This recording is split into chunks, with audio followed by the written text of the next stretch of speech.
Well, how y'all doing? Derby Jack here. It is Friday evening. I have been teaching or trying to teach you all about, I guess, mastering your salvation, master, understanding what it means to be born again, understanding what it means to be in the Spirit. Now, I want to come to a point of let's look at things the way the people who believe in pre-tribulation. And I'm going to use this scenario that if it happens that way, I would rather it be sort of after, when things are starting to heat up, when things are actually going crazy. Because the thing of it is, I basically want to be in a place to where when I'm ready to go, uh, I either want to be in a safe place, or if I'm up against a wall, I want to be put in a position to where I will not fail my God, and I will die on the spot if I have to if I'm up against a wall and there's no way out. That I will keep my convictions all the way to my death. Now you might say, well, that doesn't sound like a living. I'm talking about the end times here. I'm talking about now. I have that. If you're a born again Christian, one thing you have strength, power, love, and a sound mind.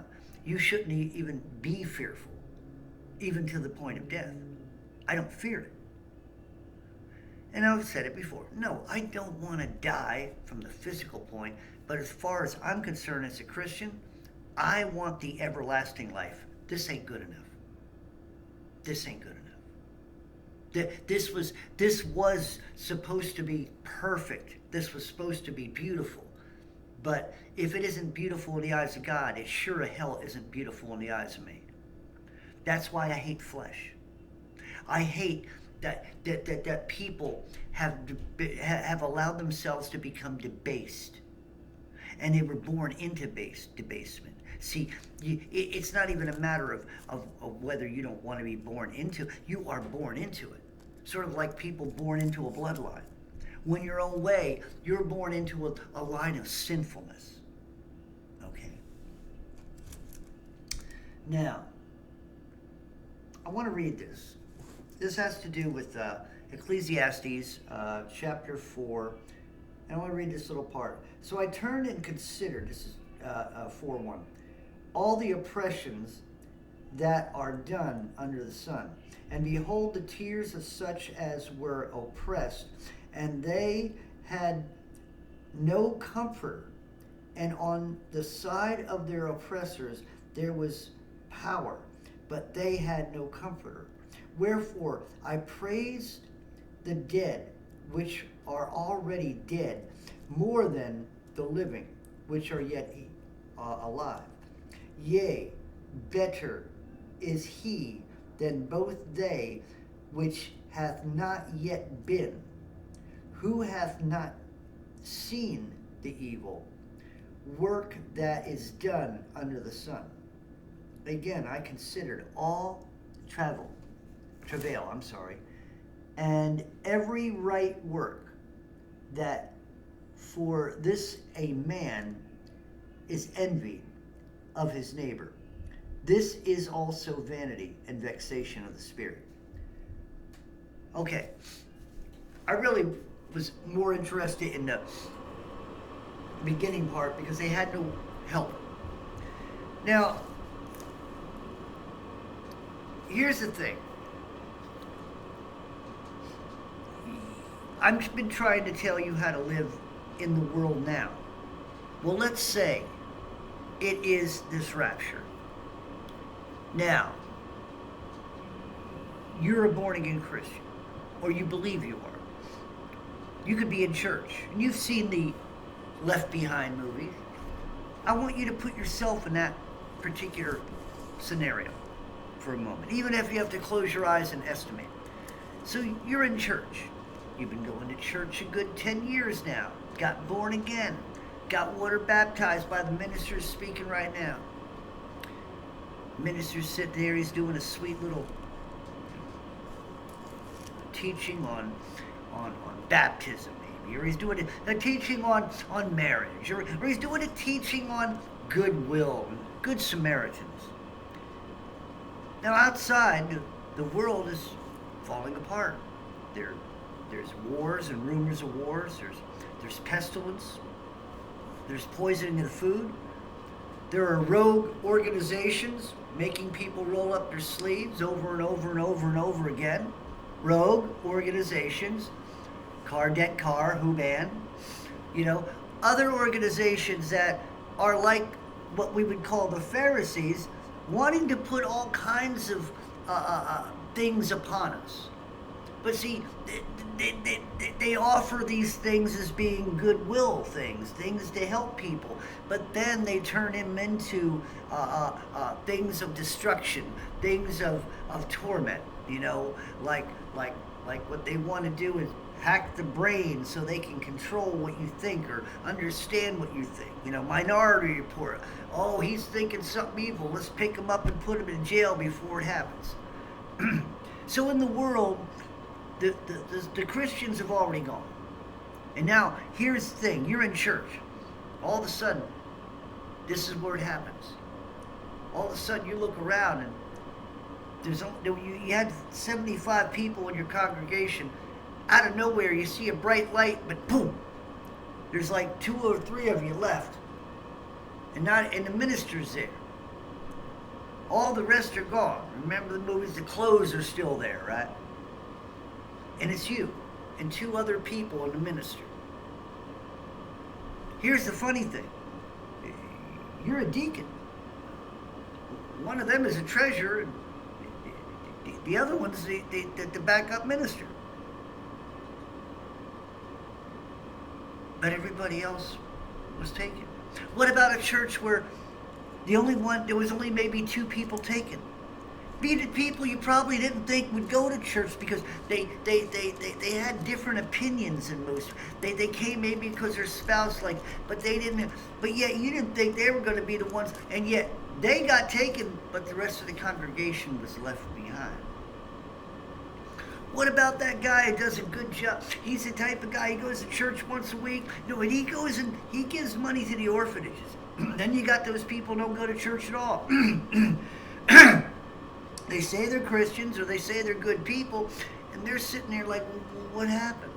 Where is everybody else? Guy in bed with his wife, all of a sudden, his wife has been taken, but he's left behind. And he introduced her to God, and yet he's left behind.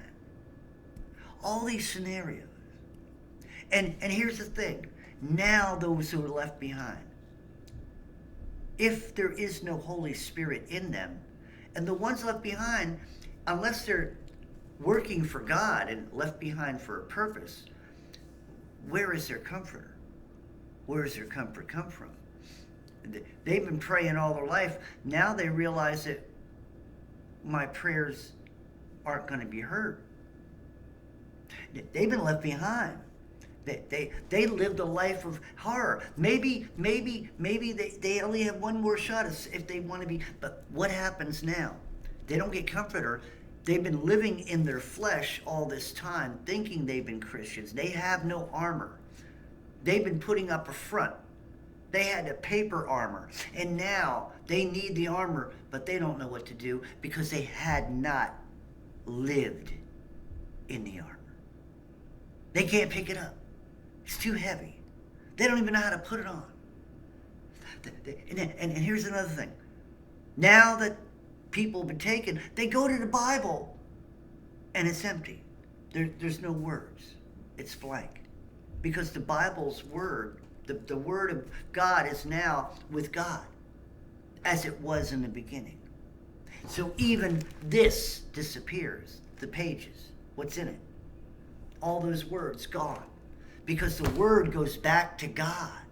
As the word was with God, and the word is God, the word must go back to God. You see what I'm saying? As his children were taken, that's the end. That's Revelation. You see what I'm saying? So you got people left behind. They got no comforter. They got no spirit. And they're crying and weeping, gnashing of teeth, sitting there wondering, why was I left behind? I did a good job. I did everything I was supposed to do. But were you led by the Spirit? I tried my best, but were you led by the Spirit? I worked hard, but were you led by the Spirit? If the Spirit wasn't there, or you were not led by the Spirit, not allowing the Spirit to rise and to front you and to teach you and to give you knowledge and wisdom, then what? And to comfort you. That's what it means when God said, you're born again, you get a measure of faith. That measure of faith must grow. From a mustard seed, you can make it into a boulder. But a mountain as large as the so-called sun, you can make it big and heavy with knowledge and wisdom and comfort and love. But if you've never lived it, 15, 20 years and you were left behind. Some were there 50 years, they're old and gray and they were left behind. Because on their resume, if you looked at their resume, their life resume, here was God, here's a list for God, and here's a list of the world. Page after page after page. This is what's in the heart of that person in the world, and just a little page here of God. Sunday morning pages, Wednesday morning, but every other day, every day for the rest of 10, 15, 20 years, everything, the list of that heart was world. And God was there, but he was in the back somewhere. God had to look real hard to see if he could find himself, and he couldn't. That's how hidden he was. Because the heart had so much more valuable things in it. God was pushed in the back. His word was secondary to authority.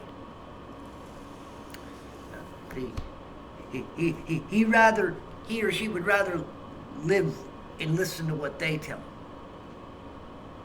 So that now they're sitting there in a church, looking at each other, looking down and seeing a book that's empty. They can't find comfort. They get on their heads and knees, but they pray, but they feel hopelessness. They cry and they look up into heaven, but it seems like the heavens have closed for them. And all of a sudden, when all things break out, whether it's a bomb or something, they find themselves in the afterlife, in a judgment seat, standing in a judgment area, waiting for their final judgment. And in the line that they're in, God is spitting people out of his mouth. I just thought I'd bring that to you. Something to think about. For all of you who say you're Christians, but what's in your heart? Like I always say, where's your faith? Where does it lie? You know, do you know where you're going when you go? You heard that song of mine? Do you know where you're going when you go? You know, do you know? I don't remember the song. I don't remember. I write so many songs I don't remember. But go back, you'll find it on my music channel. Do you know where you'll end up when you retire? Then I can't remember anyway. So I want you to think about that. You know, like in the tradition of, you know, the Left Behind. Like I said, I don't particularly take that pre-trib thing, pre-rapture thing, okay, what I'm saying. I basically think that all hell's going to break loose, and even us, before we're taken, we're going to have to prove ourselves. I know a lot of you don't think so, but guess what? If God's got to search your heart to find himself, You have to prove yourself. Really, you do. If God looks in your heart and doesn't see you, you know, doesn't see him, I mean, then what do you expect? You didn't give him any devotion. You didn't give him enough. So you went to church on Sunday, maybe Wednesday night. Who cares? You witnessed to somebody 3 times in your life and don't even know whether it's stuck. So what I'm saying is, this is the people, the type of people that could be left behind. The ones who thought they were.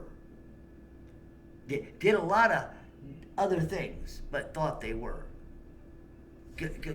Sort of thought they had their life insurance. But you know what they did with that life insurance? That was the everlasting life insurance. They treated it like a car insurance. You see what I'm saying? They treated it like a car insurance, you know, trying not to get in a wreck.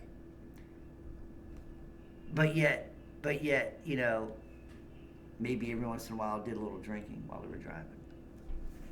You know, so, you know, that's what I'm saying. Where are you in this timeline? Where are your principles? Where is your heart? Is your heart set? Is your mindset already in heaven? Or are you still sitting here trying to create a plot here on earth? I'm saving up money so I can buy a house. Bad timing, dude. Yeah, bad timing, you know. I want to start a business. I want to make it bad timing, you know. Put all my money in the bank. Bad timing to keep your money in the bank. Bad timing. But this is good timing for salvation, because the time is running out. And not only that, the hourglass is almost, the sand is almost empty. And when it's empty, that's when things like this, words disappear. Derby Jack out. See you all on the other side.